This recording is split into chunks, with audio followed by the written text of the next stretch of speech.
சிறகடிக்க ஆசை சரியில்ல. அடுத்து வர எபிசோட்ல நம்ம பார்வதி இருந்துட்டு விஜயாவ பார்க்கறதுக்காக அவங்களுடைய வீட்டுக்கு போறாங்க. அங்க வீடு ரொம்பவே சோகத்துல இருக்கு. அதுக்கு அடுத்ததா விஜய் இருந்துட்டு பார்வதிய பார்த்த உடனே பார்வதிய கட்டி அழுந்துட்டு இருக்காங்க.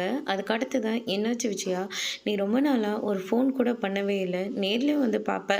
அப்பயும் வந்து பார்க்கவே இல்ல. என்னாச்சு உனக்கு? அப்படின்னு சொல்லிட்டு கேட்கவும், அதுக்கு அடுத்ததா எப்படி வர்றது? அப்படின்னு சொல்லிட்டு இந்த பக்கம் நம்ம விஜயா வந்து சொல்லிக்கிட்டு இருக்காங்க.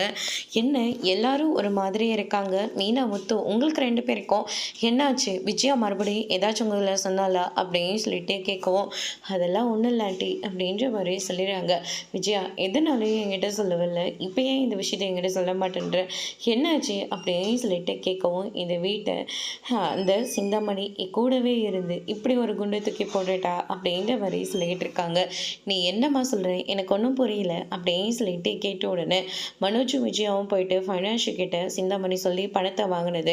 இப்போ சிந்தாமணி சொல்லி அந்த ஃபைனான்ஷியல் இருந்துட்டு 38 லட்சத்தையும் கட்டணும், அப்படி இல்லாட்டி வீடை ஜப்தி பண்ணுவேன்னு சொல்லிட்டு மெயில் அனுப்புனது. இப்படி எல்லா விஷயத்தையும் பார்வதி கிட்ட வந்து சொல்லிட்டு இருக்காங்க.